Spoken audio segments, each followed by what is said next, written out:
Welcome to the 491st episode of the Jami Dulaney Plant-Based Wellness Podcast. My name is Jami Dulaney, and I'm your host. I'm a plant-based cardiologist and endurance athlete living in Southwest Florida. Welcome, and thank you for listening. Well, I was going to have a run this weekend at the long haul course, but because of Florida rain, the course is underwater, and they've canceled the training run.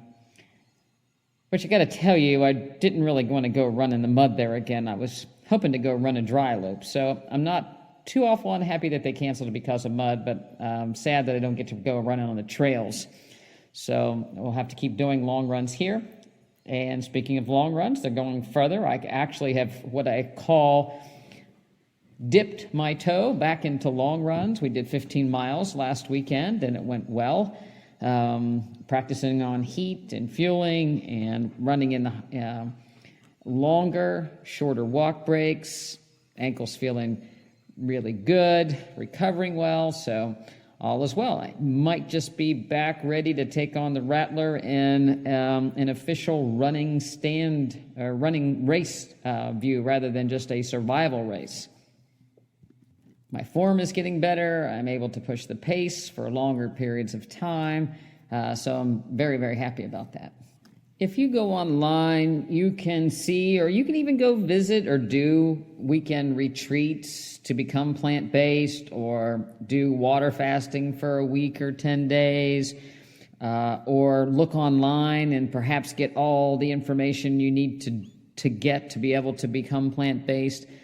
But my practice is unique in that we get to observe people in the real world, in their home environments. If you remember the show The Biggest Loser, they would take people out of their environments to a camp, so to speak, and they would live there and train. They would have their food cooked for them, or they were very closely supervised. And again, they trained many, many hours of the day, and actually in reality, behind the scenes, they were given diuretics and all kinds of other things to induce medical weight loss. But these people would drop, for the sake of TV, hundreds of pounds in a short period of time. And what would happen was they would go home and back into their own environments and gain the weight back. And sometimes the episodes would just have them go back for a weekend. And when they go back for the weekend and they filmed them, even though the cameras were there, they struggled and failed and often gained weight. It could be like 10 pounds in a weekend. They go back to their old ways because they were going back into their old environment. So even though those shows were called reality shows, they could be nothing further than from reality because they weren't living in their normal environment. I get to see people in their normal environment and the struggles when they do well and when they're, we call it on the wagon and off the wagon. And so all this controversial talk online, or carbs bad, is fat bad, is salt bad, I get to see it firsthand when people restrict their diets or when they're off their diets. And so I have some examples this week to share with you of people that, real world people that struggle. So I have a person, and I have a lot of people in my practice that have cardiovascular disease because my first and foremost, I am a cardiologist. I am practicing general medicine now as well as cardiology, so we see people from all over. But a large portion of people with cardiovascular disease, which is a large portion of the population anyway, come to me. And so I have seen this week cholesterol go from 182 on a fairly good plant-based diet and low-dose statin to 304 on low-dose statin eating meat with some dairy and junk food sprinkled in. And not a significant amount of weight gain, actually probably over time a little bit of weight loss. Why, you ask? Would anybody that kind of had everything going in the right direction and had weight loss and cholesterol under good control and heart failure was under good control, again, you get in a comfort zone. The fear goes away and temptation of friends and relatives starts to step in, and there's a little indiscretion here, a little indiscretion there. Of course, usually I get reported one time I ate meat and my cholesterol went to 304. But we all know that that's not the case. That's not reality. Because one of those little slip-ups tends to lead to, well, I just do it once in a while, then it's, maybe once a week, then, nobody's watching and maybe we do it once a day or whatever. So it's very easy to slip back into old habits that got people to develop severe coronary artery disease and heart failure. The same thing is with congestive heart failure. Congestive heart failure, by definition, the heart can't pump blood to the tissues. It backs up into the lungs, into the body, so people get swelling of their legs, maybe their belly, fluid into the lung, short of breath. That would be the definition of congestive heart failure. It usually occurs in people that most of the time have a weakened heart muscle to begin with. In our practice, we keep people out of the hospital. So with a severe reduction in heart function and a good diet, a low sodium, plant-based diet, people can do what they want with a severe reduction in their cardiac function. But when they don't, the symptoms come rolling back in. And sometimes they come back in a little slower, so it's not all at once. It's just a little increased salt here, a little increased salt there, a little extra weight gain. Can I see the veins in my feet? Oh, my feet are just a little puffy at the end of the day. No, I can't get my shoes on. I feel a little bit of a bloating sensation in my abdomen. Now I'm more short of breath. I'm more fatigued. The next thing you know, it's 10 pounds of extra water on board and you can't absorb your medications. I see it online. People argue, oh, you have to get enough salt. Sodium restriction is the cause of a lot of problems. Believe me, it's not. I see people, again, in my practice, with congestive heart failure, with decreased cardiac function. Sodium matters. Decreased kidney function, sodium matters. Hypertension, sodium matters. And we try to keep people around that 1,500 milligrams of sodium per day. Bear in mind that about 700 or 800 milligrams come in the food itself, meaning fresh fruits and vegetables all contain sodium. So you only have a little bit of room. So the more problems that you have, the more kidney dysfunction, the weaker your heart muscle, the more hypertension that you have, the longer standing hypertension, the more sodium sensitive you are. Most takeout foods that go to Chick-fil-A, we've talked about it before, you can get 2 grams of sodium in just one sandwich.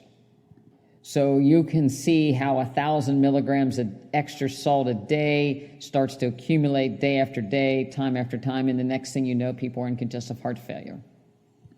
Often it requires a hospitalization to give IV diuretics because they can't absorb the oral medication because there's so much fluid in the intestines and the GI tract that they can't absorb the medications.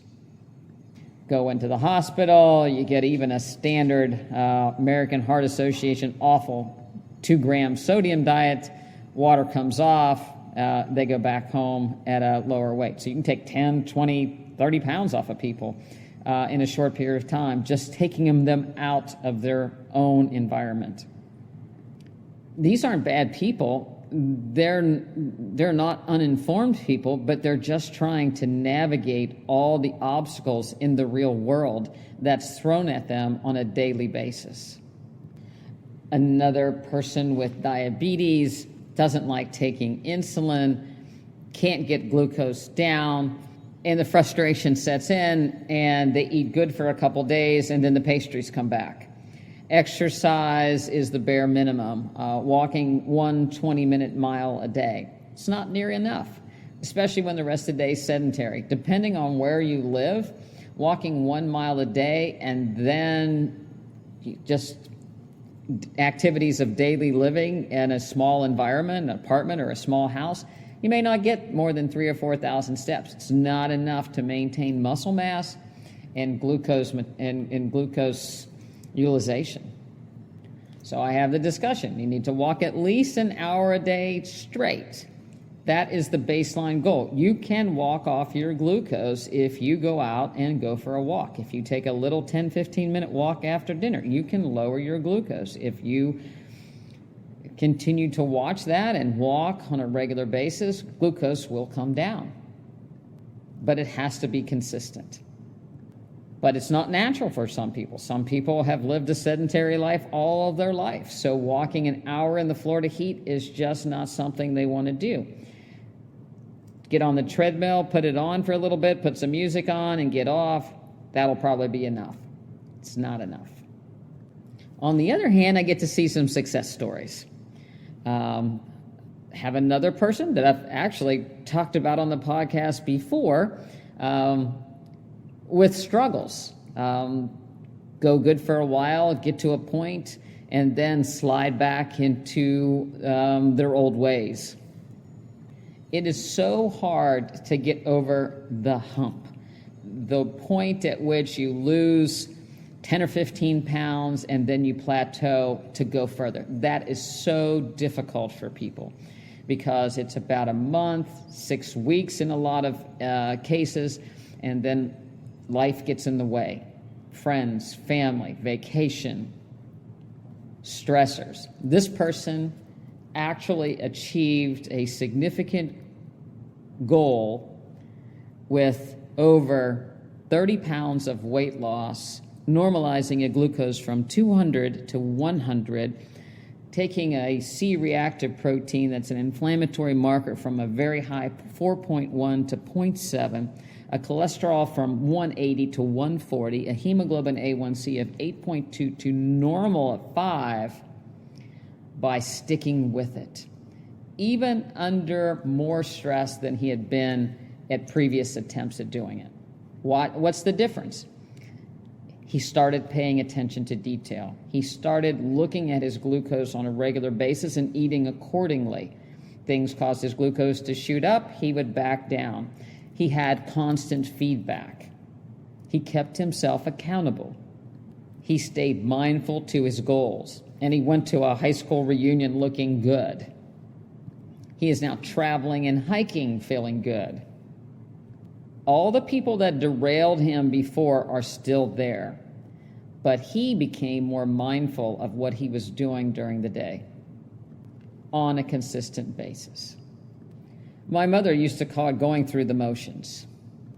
In her 80s, she would go to Zumba class, and she would say, yeah, I watch those people in the mirror. Some of those people just stand in the back, and they just go through the motions. They really don't move like they should, and they don't jump as high as the teacher says they should. She said, I give it my everything. It's quite a workout.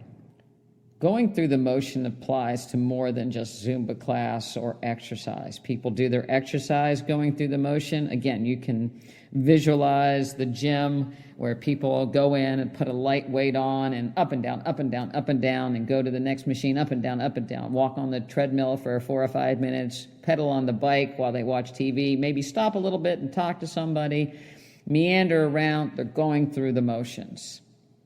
They may go to the grocery store and buy a few healthy things, but then, have those for dinner, but they're not that great, so then they go to snacking in between meals. They're going through the motions. Going through the motions convinces us that we are doing something, which is better than nothing. It makes us feel better. It also supports the story of this is just how I am and nothing really works or changes it. If you were going to try to convince someone else to do something, you would do all the positive things, show them all the positive things to support why they should actually do something. On the other hand, self-talk is often about why it really doesn't work, how it supports your current behavior. You support your worries and fear, perhaps worries of failure. What if I do this and it doesn't work? What will people think? We tell ourselves stories that aren't really accurate. Some people try to find information to negate what they're going to do. And I often get people sending me emails all the time. Well, what about keto? What about this? What about that? When they're trying to become plant-based. So they're not selling themselves on plant-based. They're selling themselves on why they shouldn't be plant-based.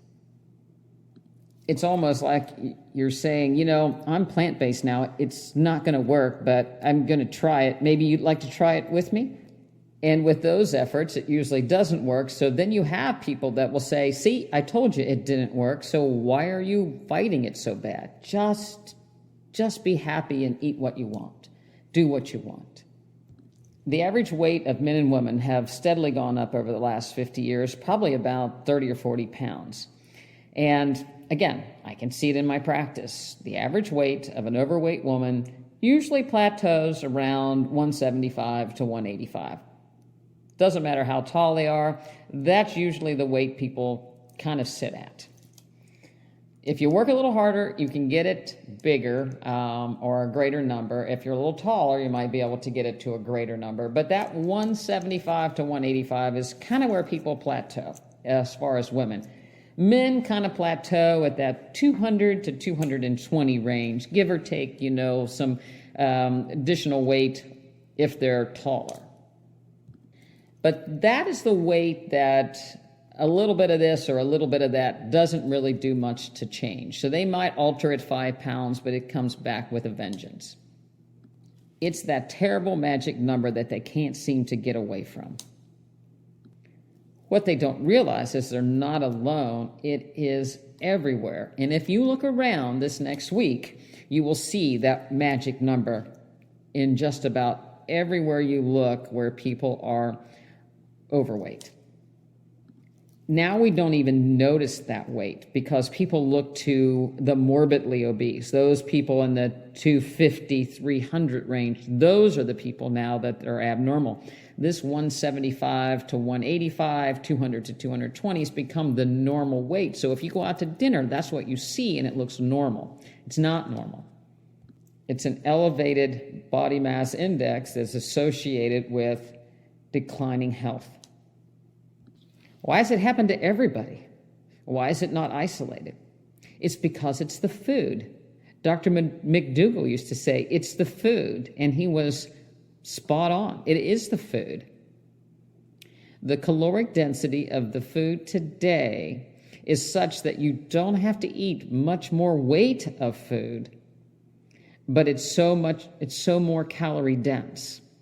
So that donut has so much more fat in it. The fried sandwich has so much more fat in it. It's more calorie dense. The snacks have more oil in them. They're more calorie dense. The crackers have more oil in them. They're calorie dense. So people don't eat a tremendous amount more than they did. It's just that the energy, the caloric density of the food is so much greater than it was before. People get to the point. So people eat until they're full, but that fullness is associated with an increased energy consumption that puts weight on people because they cannot process that amount of energy. 80% of the energy that we use is utilized by our muscles. As we get older, we lose muscle mass. If you are taking in more energy than your muscles can use and your body can use, it's stored as fat. Creams, sauces, nuts, dehydrated things in the form of chips, crackers. Those are all good sources of increased caloric density. And then if you go out, you have the added oil. So a lot of times things are fried in the factory or where it's actually originates, and then it goes to your chain restaurant delivered by Cisco or whoever, and then it's refried in the restaurant, so you get a double fat dose. 30 years ago, food was made to order actually in the restaurant, so there was half the amount of oil and not near the amount of sauces used. So I get to observe people in this real life world where they go out with their friends, where they go on vacation, where family comes to visit, especially in Florida in the wintertime. So we like to treat people well, and we think treating people well is to make everything we can think of. Florida is known for, fried seafood, fried hush puppies, all the different things that are fried and greasy food. But you can find it anywhere now. But what's different about my practice is I get to see that patient in the real environment when they're able to navigate it and when they have trouble. I get to see 5'2", 185-pound people succeed and lose 20 pounds or gain 20 pounds by living in the same world. Observing from the outside looking in is a lot easier to see the problem than actually living that life. And that's where the difficulty comes in. If you think about it, it's the perfect controlled clinical trial. We have a person that eats well, and then the person eats bad. And we watch their cholesterol go up, their glucose go up, then we watch their weight go down, and their cholesterol go down, and their glucose go down, their energy go up. It's not a miracle when it works, and someone's not unique if it doesn't work. The key is becoming mindful about what is actually happening, and that's what we do in the practice. If you take advantage of what we offer in the practice, there are wellness challenges, there are nutrition lectures, there's recipes, we have a dietitian, we have multiple office visits to talk, but a lot of times people don't take it serious and they don't, look away and you can do what you want. They do not take advantage of what's available, so they don't stay mindful. I think one of the biggest problems with the practice of medicine today is there's absolutely no customer service. There's not much customer service anywhere in the world, and I think we have become complicit with it and are okay with being, told lies repeatedly, or they're there, or being a number, getting in line, waiting 2 hours for an office visit, making numerous appointments for a 15-minute visit. I've had people say, it doesn't matter, my insurance pays for the medication. Your insurance pays for the medication. Your insurance is also paying for the side effects of the medication. If you're waiting for an hour for your doctor's visit and you have a 15-minute visit and your insurance has billed a large amount, it only causes your insurance to go up, and you're not getting health care, you're just getting a prescription. It's not customer service, and I would have you demand customer service for your health. If nothing else in your life, demand customer service. You should be able to ask why to your physician and get an answer, not a prescription. Why can't I get off the medications?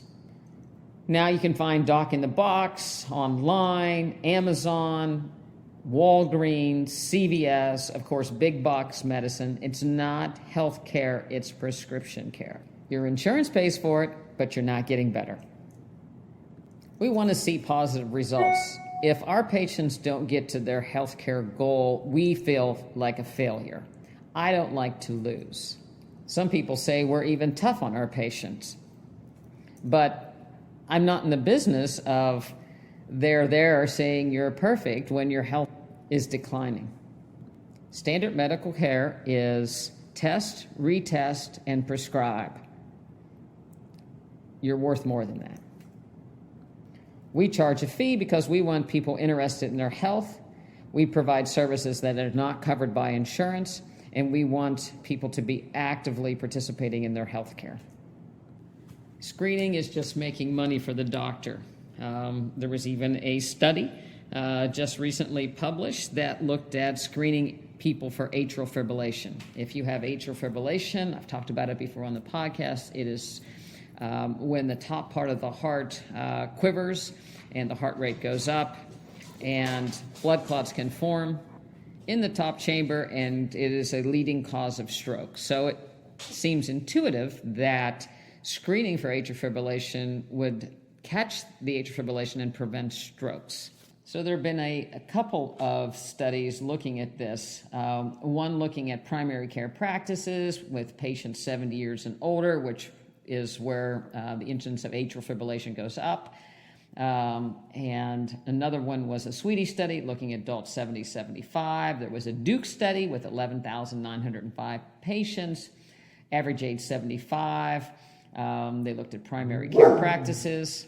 Some of the studies did an EKG in the office, which is a great tool to bill for an office visit. Matter of fact, I used to work for a practice that used to educate the nurses of when it was time for somebody to get an EKG that would be Medicare billable. So often EKGs are just a snapshot in time, just like your dental x-rays. If you're not having a problem, if the doctor listens to you and you don't have an irregular heartbeat, an EKG is not going to give them any good information. However, people are given EKGs didn't predict anything. They had people wear a monitor for 14 days, a little device, versus just the usual care. They looked at them for over a year. They identified more people with atrial fibrillation, but they didn't, wasn't much more, and they didn't have any less number of strokes. More people got anticoagulated, but again, didn't have any influence on mortality, strokes, or hospitalizations. Again, it's a billable procedure. You feel good, your doctor's watching, your doctor's screening for things, you're being checked up, you're given a clean bill of health. Makes no difference. What makes a difference is your ability to prevent atrial fibrillation by living a healthy lifestyle. If you don't know what those factors are, you can find it in a previous podcast, or you could look to our practice to see how we could help you prevent lifestyle diseases that lead to atrial fibrillation. Dare to be different instead of going through the motions, assuming that everything's okay because your nurse practitioner did an EKG, an event monitor, and a carotid ultrasound. I had a great email from a medical student that's also an avid triathlete and cyclist, and they came across a study looking at diabetes, well, not diabetes, but glucose in elite professional and sedentary individuals. So elite cyclists, professional cyclists, and sedentary individuals.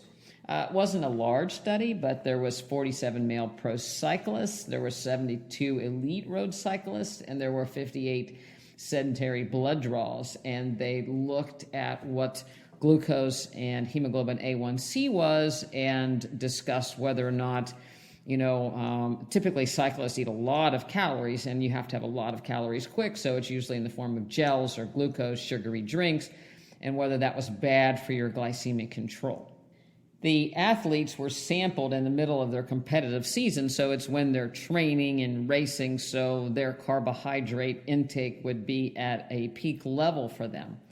What they found was very interesting. Sedentary people's fasting glucoses were about 96 plus or minus, elite cyclists 91 plus or minus, and pros 89 plus or minus. So we say, well, that's not a no-brainer. The professionals have a normal glucose. You wouldn't expect them to have a diabetes. However, when they looked at their hemoglobin A1Cs, the sedentary regular these are young people, blood draws, hemoglobin A1C of 5.2, but the cyclists, the professionals, had a hemoglobin A1C of 5.4. That 5.5 range is nearing abnormal. So you could say, well, maybe these people have metabolic or pre-diabetes given all the sugar that they're taking in. And are these people actually hurting themselves or setting them up for disease in the future? Hemoglobin A1C is the amount of glucose attached to your hemoglobin molecules, and your hemoglobin turnover about every 3 months. So it is deemed to be, in the general population, a measure of average glucose. So it would seem that in the professional cyclists, their average glucose over a 3-month period was greater than sedentary individuals. However, if you remember, their fasting glucose was lower or normal. So why is this? The idea behind being a professional cyclist is to go fast and to go far. And so they are burning tremendous amounts of energy. So they need to be able to take in tremendous amount of energy over short periods of time. So taking in things like gels in the form of glucose, there's more GI absorption over time, so they don't bonk, basically. They have to supply a steady stream of glucose to their muscles. And in fact, if you look at the times of Tour de France athletes, it is limited over the years by their ability to take in fuel. So you can only take in so much. If you're trying to take in as much sugar as you possibly can per hour while riding a bicycle 30 miles an hour, you are limited because the blood flow is shunted away from your gut. You get sick. So being able to absorb glucose from the gut is the rate-limiting step of how fast and how far someone can go. So these athletes are pushing 80 to 1,000 calories, mainly in the form of glucose, per hour, as much as they can possibly absorb. So they're taking it in, it has to go into their bloodstream, it has to be taken up for their muscles, and they're doing this on a regular basis. So if you look at a period of time, they're taking up glucose, but they're able to absorb it. So their glucose is going up in their bloodstream and it's going down because it's going into their muscles. The insulin response is normal, but it's not accelerated. It's not more than should be, most likely. They didn't measure it because the glucose is getting where it needs to be. So they don't have all this high insulin hanging around all the time. Their bodies are working perfectly normal. Glucose goes up, insulin goes up, glucose goes down, insulin goes down, rinse and repeat. They could have proved that if they would do 2 hours after a postprandial glucose infusion, and they could see that their bodies were able to uptake the glucose in a very normal manner. People that wear these glucose monitors, you don't see them quite as much as you used to, but people wear these monitors all the time to watch their glucose and watch the spikes. And most of the time, people don't even do anything about them. They just wear the monitor, or they'll say, oh, if I ate an apple, my glucose spikes, so that's a bad thing. It's not bad that your glucose spikes. It's bad if your glucose can't go down and be taken up into your muscles. So athletes, these professional athletes, are taking in a lot of glucose, but they're also taking in a lot of glucose into their muscle at a normal rate with a normal amount of insulin. So it's like driving a race car that utilizes a lot of fuel when it's going fast, but it's able to utilize the fuel. The race car might burn 50 gallons of fuel, where the Kia burns 3 gallons of fuel. It doesn't mean that the Kia is more efficient at using fuel. It means that the race car is exerting itself more and using more fuel. The opposite is true in a person that's a diabetic, that their glucose goes up after they eat, and there's an excessive amount of insulin because the glucose can't be taken up to the muscle, so the insulin hangs around longer and there's more of it, which ultimately causes problems. If a diabetic eats a keto diet, so they're just consuming fat and very little glucose, they'll say, my hemoglobin A1C got markedly better on a ketogenic diet. But it didn't improve their ability to take up glucose, because if you did a 2-hour postprandial glucose uptake on them, so if you gave them glucose, they still would have the problem taking it up, unless they lost weight and normalized their metabolic process. But again, most of the time on a ketogenic diet, they lose muscle mass, so they still lose the ability to take up glucose because they have less ability to use it and metabolize because their mitochondria has gone down. So you can see a normal glucose in somebody that's not eating glucose, a normal hemoglobin A1C, but it doesn't mean that they're metabolically efficient. Just like a slightly elevated hemoglobin A1C in a cyclist does not mean they're metabolically inefficient. So thank you very much, Dr. Schwartz, for the interesting topic for discussion. People are very well aware of cost these days, and I realize that a lot of people think that their health insurance should pay for the cost of being healthy, but it is more for catastrophic events or something bad happens. You break a bone or you get into a car accident. But maintaining health insurance is probably not going to do much for you. Of course, neither is eating out at restaurants that are very high calorie dense. So when people moan about the cost of fruits or vegetables, when you think about it, it's a pretty good bang for your buck as far as promoting health. Microgreens are something that I've talked about before, that, broccoli microgreens are like a head of broccoli. Very good. Sprouts are, just when a seed sprouts, but the green is the first leaf. That's what's called a microgreen. Very, very tasty, tender. If you're not a broccoli fan, broccoli sprouts can be delicious. If you're not a pea fan, pea sprouts can be delicious. So you might give some some microgreens a chance. Sometimes you can buy them in the grocery store, but they tend to be, they've been there I don't know how long, and so they've been cut and they're losing some of their oomph. And they can be very expensive. I came out of Sprouts the other day and actually saw a van. They had a tent set up and somebody was selling Sprouts. And it's like, I'm selling microgreens, I'm sorry.